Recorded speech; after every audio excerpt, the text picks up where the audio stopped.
c'est avec un grand plaisir que je vous accueille aujourd'hui au nom de la commune d'Égée. Je tiens tout d'abord à saluer chaleureusement l'association Savoie Argentine, présidée par Guy Pasquier, ici présent, accompagné de son vice-président Jacques Grandchamp, également maire de Publier, et l'autre est monsieur le vice-président François Biraud, et de sa trésorière, bien connue ici, Denise Antonios. Votre engagement et votre dynamisme sont une richesse pour notre territoire. Je souhaite également mettre à l'honneur les membres de l'association Coutume, Tradition, Patrimoine, qui depuis de nombreuses années organise le repas paysan. Cet événement est devenu un rendez-vous incontournable, fédérateur, qui rassemble et fait vivre notre histoire et nos traditions. Votre implication mérite d'être soulignée et applaudie.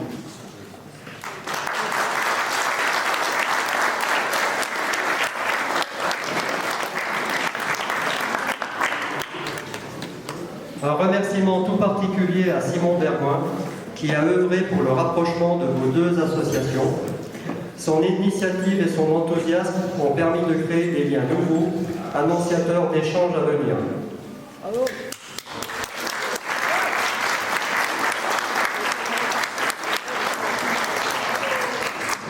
Je crois que Maud, tout à l'heure, va nous dire un mot au nom de l'association, si je ne me trompe pas.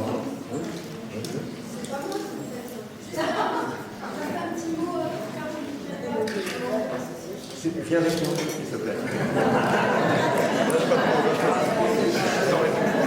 Oui, tu as raison, je vais te laisser dire un petit mot. Voilà, je parle au nom de l'association. Je vous remercie à tous d'être venus, d'être toujours aussi fidèles. Voilà, avec le rosé, ça fait bien. Voilà, moi je voulais adresser un mot à ceux qui nous manquent. Caroline Pelva qui est partie, et qui fait partie des gens qui avaient le patrimoine d'Égée chevillé au corps, avec donc sa fruitière. Et puis merci du mot que tu as dit pour Simon. Merci à l'association, vraiment on a découvert plein de belles choses ce matin en installant, donc merci beaucoup. Et merci à tous nos restaurateurs et tous nos bénévoles. On a fait une formule un peu simplifiée vu le contexte, on est vraiment ravis de vous avoir. Donc un grand merci chaleureux et profitez bien de votre soirée. Merci.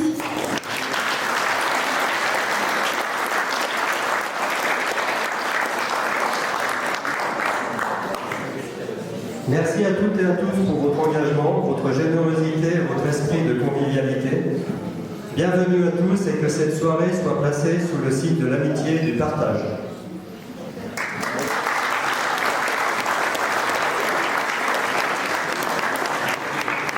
Merci beaucoup. Mon nom est Guy Pasquier, nous sommes presque voisins puisque moi je suis à Lavaux. Bien que adhérent à l'association Savoie Argentine depuis de nombreuses années, j'en ai pris la présidence il y a 2 ans, avec les risques d'être président actuellement, puisque la prison est peut-être proche, je n'espère pas. Je tiens à remercier Monsieur le maire, toute la municipalité. Mes remerciements également à l'Office du tourisme, aussi à l'association Tradition et Patrimoine. Merci beaucoup. Et puis, je vous souhaite une bonne soirée. J'espère que vous allez apprécier le long de la semaine l'exposition qui est très riche en explications. Comme on le sait, il y a beaucoup de Gétois qui ont émigré en Argentine, comme dans beaucoup d'autres villages. Et merci beaucoup à Denise qui est à l'initiative de cette rencontre. Merci beaucoup et puis bonne soirée et surtout une très bonne semaine.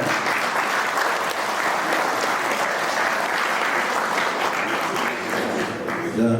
Merci, cher Philippe, de ton accueil. Merci à ton équipe municipale. Merci à l'Office de tourisme. Vous nous avez reçus il y a quelques mois maintenant avec et Michel qui est juste à côté, pardon. On a été vraiment très très bien reçus quand on est venu vous voir pour la première fois à l'initiative de Denise. Et donc ça a beaucoup contribué à engager cette soirée. Je voulais remercier aussi l'association Culture, Patrimoine et Coutume, qui a le même objectif que nous. Un pays qui n'entretient pas son passé n'a pas d'avenir. C'est ce qu'on voit malheureusement de nos jours. Il est grand temps de revenir aux fondamentaux, de ne pas oublier d'où on vient pour savoir où on peut aller. Aujourd'hui, pour savoir où on va, ça évolue toutes les demi-heures. Donc c'est un peu compliqué. Je voulais remercier aussi, vraiment très chaleureusement, et avec une pensée très forte, pour Simon. Simon a été quelqu'un d'exceptionnel pour organiser ce rendez-vous. C'est un ami, et évidemment que c'est un ami. Quand l'ami est dans l'adversité, on est là pour le soutenir. Il mérite qu'on le soutienne. Je souhaiterais qu'on l'applaudisse très fort.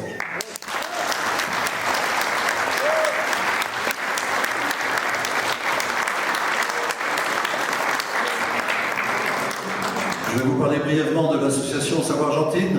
Savoie-Argentine, c'est une association qui a vu le jour dans les années 80. À Abondance, à l'initiative de deux prêtres, l'abbé Beau, il aurait pu être déjà d'ailleurs, avec ce nom, et l'abbé Châtelain. L'abbé Châtelain qui a eu la bonne idée d'écrire 3 livres romans, que je vous conseille de lire parce que ça se dit comme des romans, sur la saga des cousins d'Argentine.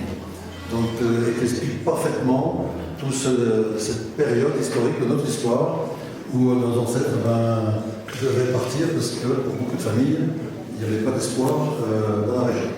Donc, c'est un courant migratoire qui a débuté quelques années avant que nous devenions français, en 1857, et qui s'est prolongé jusqu'au début du XXe siècle. Et puis tout ça, après, avec les générations, est tombé un petit peu dans l'oubli. Et puis donc, avec cette initiative des deux abbés d'Abondance en 1980, l'idée de créer l'association Savoie-Argentine est arrivée et ça a commencé à retisser des liens qui s'étaient perdus de génération en génération. Et au fur et à mesure, on a vu l'association se développer avec un certain nombre d'objectifs. Le premier objectif, évidemment, c'est de renouer avec nos familles. Pour beaucoup, de découvrir que nous avions des parents qui étaient partis en Argentine. Il y avait 2 grands pays d'accueil des Savoyards, c'était l'Argentine ou la Louisiane. Donc, sauf que dans ma famille et ma belle famille, il y en a qui sont partis en Argentine, d'autres en Louisiane. Donc l'Argentine, mon cœur de général est libre, puisque c'est le général Urquiza qui était à l'origine du peuplement d'Argentine. Parce qu'ils avaient d'énormes étendues à exploiter, et ils avaient besoin de gens costauds, de préférence catholique, et qui avaient le travail de la terre, et la maîtrise du travail de la terre. Donc ça ne concernait pas que des Chablaisiens, ça concernait des Savoyards, de manière plus étendue, ça concernait des Valaisans et des Valotins. On est tous cousins, là, quand même. Donc ce mouvement a été assez considérable et on a, depuis 1980, progressé puisqu'il y a eu un grand voyage organisé en 1990 où il y avait quand même 400 personnes savoyardes, valaisannes, qui sont parties en Argentine. Ils sont partis où? Ils sont partis dans la province de l'Entre-deux-Rios, qui est une grande province qui fait le tiers de la France, le long de la frontière avec l'Uruguay. Et donc, avec des colonies. Donc, nos grands ancêtres partaient avec pas grand-chose. Et ils avaient un lopin de terre, ils avaient 2 bêtes, et puis à partir de là, ils devaient exploiter et s'installer. Ça n'a pas été facile. Pour beaucoup, il fallait déjà arriver, parce que la traversée était chaotique et dangereuse. Et puis sur place, c'était l'installation et réussir. Certains n'ont pas réussi, d'autres ont particulièrement bien réussi. En particulier un des Gétois, qui, j'ai vu que dans l'exposition, qui a été cité par le président de la République argentine. Donc on a aussi un balavo comment il s'appelle, le mari de Maria Luisa, qui a des abattoirs pour 8000 bêtes à peu près. Donc certains ont bien réussi, d'autres moins bien. Et pour beaucoup, il n'y avait pas de retour possible. Alors, pourquoi? Parce que d'abord, il fallait payer le retour, puis c'était la honte de revenir un peu au pays, quoi. Donc, cette histoire, petit à petit, les gens commençaient à prendre conscience de notre passé, de ce passé. On ne l'avait pas appris à l'école. Donc, c'est comme ça que ça a progressé. En 2020, on a eu une période assez faste, parce qu'on a eu la chance d'avoir un conseil général à l'époque en Haute-Savoie qui était très impliqué sur le patrimoine. Et on avait quelques maires et conseillers généraux, et M. Bardet, et M. Meunier de Bonchalet,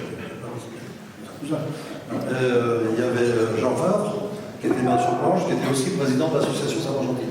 C'est eux qui ont boosté l'association. Après, donc, on a connu la période, comme toutes les associations du Covid, où ça s'est un peu tassé, évidemment. Et donc, depuis 2 ans, on a repris toute l'association, on a refondé les statuts, et on relance toute la dynamique. On a repris contact avec les colonies. Nous avons 3 colonies, San Carlos, Villa Ilosa et San José. Il y en aura sans doute une 4e bientôt, à l'initiative de Denise. Ces colonies, on a rétabli les contacts, elles ont des projets. Le Conseil général de Haute-Savoie a financé quand même des centres culturels dans les années 2000. Et là, elles ont de nouveaux projets d'amélioration des centres culturels. Donc, l'association a aussi pour but d'essayer de leur apporter des financements. La situation n'est pas très prospère en Argentine. On ne peut pas dire qu'on s'en non plus, mais on a quand même un peu mieux qu'en Argentine. Et donc, c'est aussi un des objectifs, c'est de soutenir nos 3 centres, c'est de soutenir aussi la langue française, parce que ces centres ont pour première vocation d'apprendre le français aux enfants des colonies sur place. Donc, c'est tout ce patrimoine qui ressurgit, qu'on remet en valeur. Et vraiment, je remercie encore Philippe, parce que accueillir l'exposition, pour nous, c'est le vecteur qui nous permet de raconter cette histoire au maximum de monde, et puis de faire prospérer davantage notre association. Voilà, donc un grand merci pour cette soirée. Je ne voudrais pas conclure parce que maintenant on va laisser Denise, parce que c'est à cause d'elle qu'on est là, c'est elle qui a tout fait. Donc elle va nous expliquer, sans remonter jusqu'à Moïse, elle va nous expliquer la partie générale.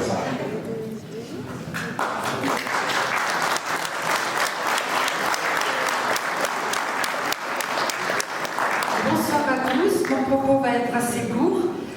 J'insiste surtout pour remercier ceux qui m'ont aidé au jet. Il y a le vice-président de l'association Culture et Tradition, Jean-Luc, avec son épouse Bernadette Blanc, qui ont repris la main et qui ont toujours été disponibles chaque fois que je leur ai demandé quelque chose. Alors merci à Jean-Luc et à Bernadette. Ensuite, il y a eu Michel Monet, notre mémoire locale. Et Michel Monet, normalement, elle devait être présente ce soir. Elle nous a accueillis 2 fois avec Yvette Ducretet et avec Eliane Prévost de la station Radio Légère. Et elle nous a fait part de tout l'historique avec son mari Alphonse, et ils ont reçu des Argentins. Ils étaient les premiers dans les années 70.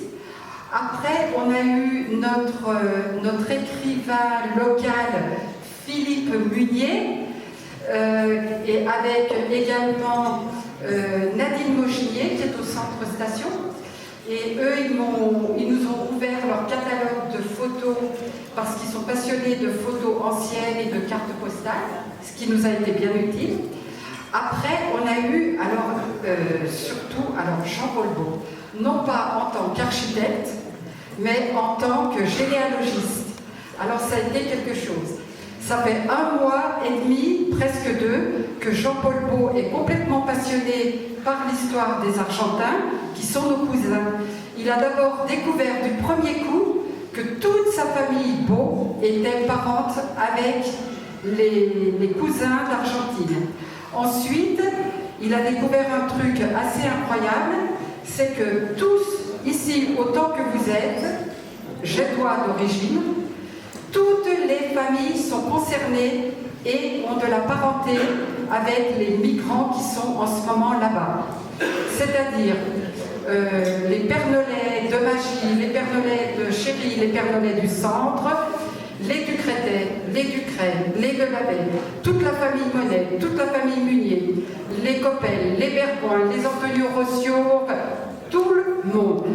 Alors, il nous a fait des rouleaux de généalogie, et comme vous verrez que c'est un petit peu difficile de lire, on n'a pas pu faire autrement, parce que si la typographie est multipliée par 2 ou 3, il nous faudrait toute la salle des fêtes pour les rouleaux.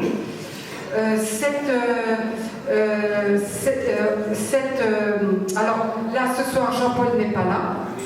Il a beaucoup regretté, il aurait adoré être là. Après, on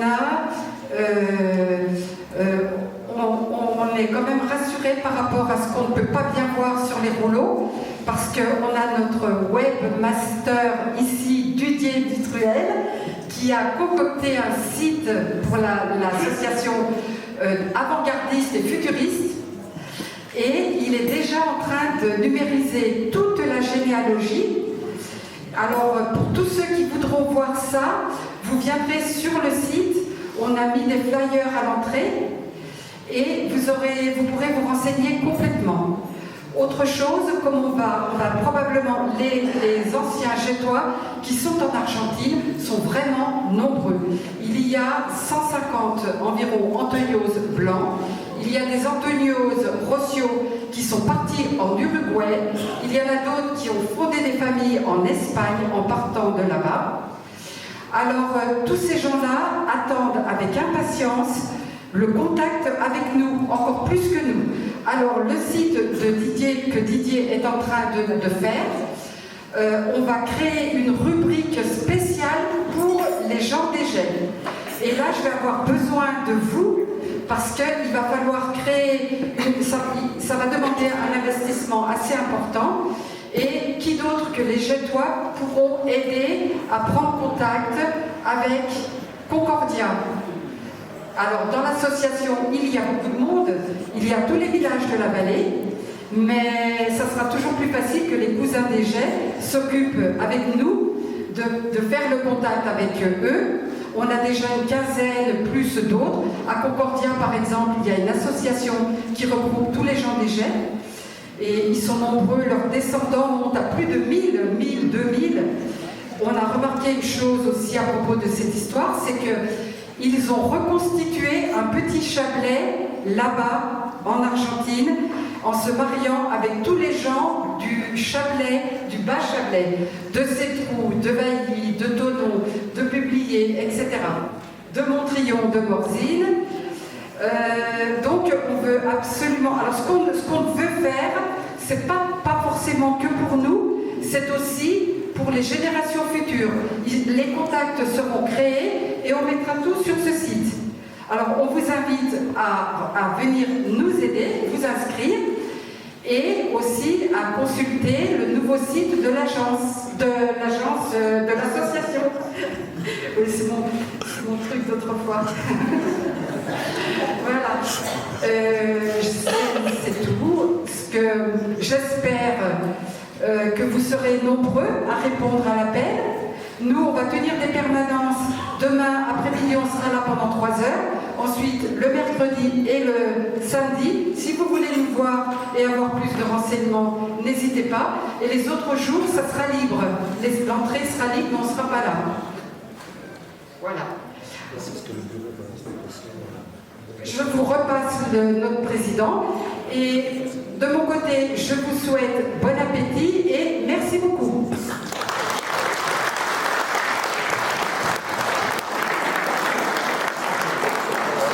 Juste une petite précision, parce que les jeunes peuvent développer sur Concordia.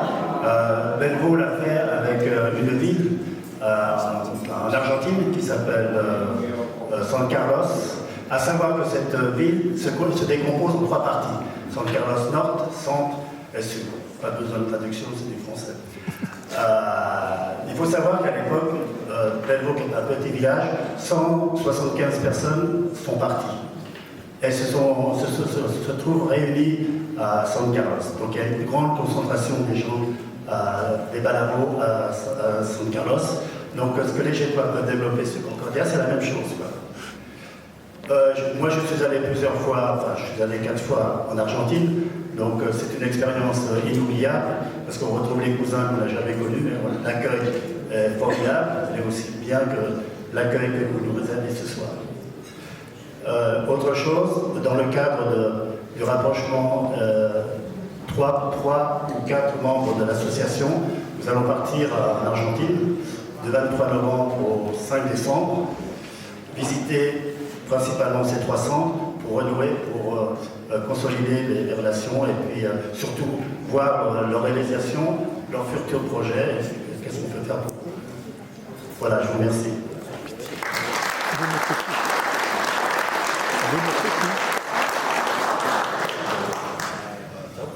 On vous souhaite maintenant une très bonne soirée à tous et un bon repas paysan.